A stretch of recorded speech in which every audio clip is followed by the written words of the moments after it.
there's the issue of trust. Right. And you heard Kenyans speak earlier about the fact that this guy might actually even walk at the end of the process, all right? But do Kenyans and will anyone trust Rotich going forward with the National Treasury? It is a very key docket in government. This is where all the signing of checks and everything else is done. But can we trust you if you have been mentioned to have increased perhaps the amount from 46 billion, was it, to 63 billion, 17 billion shillings more, and flouted all the processes and all of that? Can we trust you? Actually, no. Actually, no. And I say this with the full realization that, this case can go either way. He can be found guilty or he can walk. But you see, what Kenyans are trying to tell us is we've seen this before. And as we move along, I liked, the analogy that my good friend here talked about, whether you're talking about the Singapore, the Lee Kuan Yew, or you're talking about the Mao Zedong of China. There is something that they did strategically, and that was a radical change. Radically.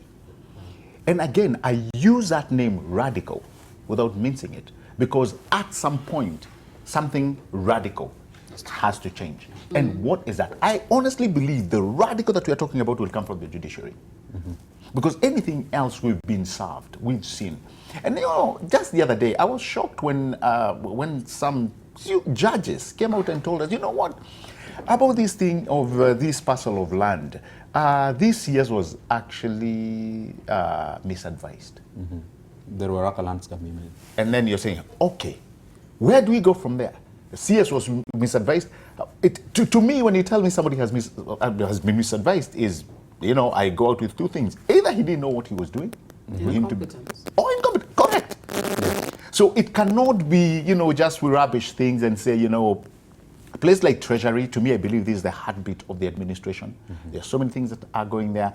If I was Rotich, and again, I know I'm not him, but if I was him, I would have done the most prestigious thing to do at this point, would have been to resign. Because it's coming either way. Nobody will ever trust your numbers. I wouldn't. When you give us your budget, the only thing we will be doing will be scrutinizing it. What have you this time? What have you, where's the scaled markup? high? I mean, and again, even as we are talking about following the money, which I believe, to me, that is very core. Yes, the money has been lost.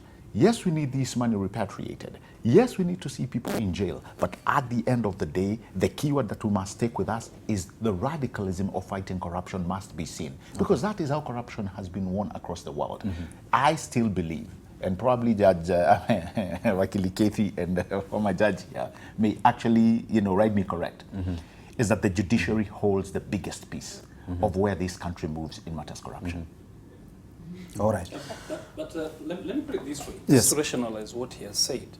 Differently put, the Constitution then presupposes that one holding a public office, whether as a public office or state officer, does so in trust of the people. Yes. The question you asked is one of trust. What therefore it means is those accusing, but they are not, Haj is not accusing, it's not Uhuru accusing, it is the Kenyan public, because it will be Republic versus Rotich. Yes.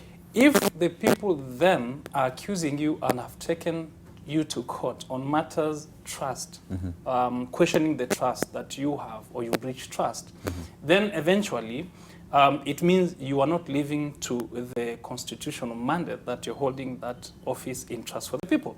It follows therefore, whether legislated or otherwise, that you cannot continue to hold an office or that you ought to be holding in trust for the Kenyans, when in fact you're being accused and prosecuted on issue of trust. Of trust. And that's a very good point that you bring in there, because President Uhuru Kenyatta, during his State of the Nation address in April in Parliament, he did say that, we expected him to do something at least at that time, and then he laughed it off and said that if any member of my government appears in court, keyword, in court, all right, over a charge of corruption, an allegation, or whatever the case that may be, they will have to step aside, or I will have to push them aside.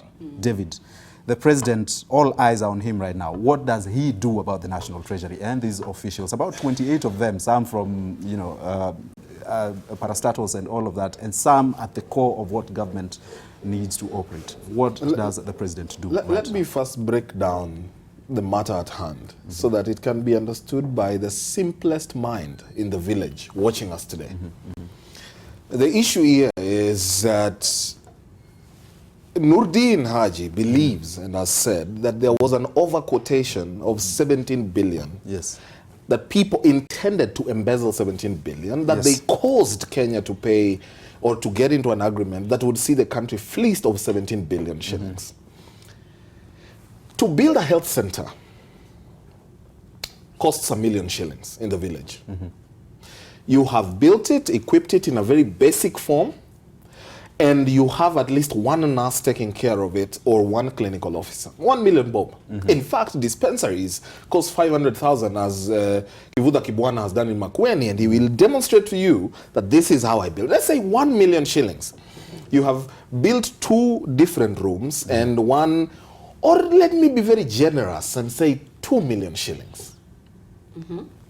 Essentially, what has happened is a 17 billion shillings, if you were to build at 2 million shillings each, would afford this country close to 9,500 dispensaries. You have robbed Kenyans of that.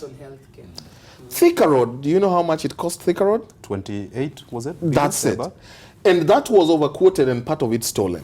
Essentially, you have eaten the whole of Thika Road and put it in your pocket. All right? Yes.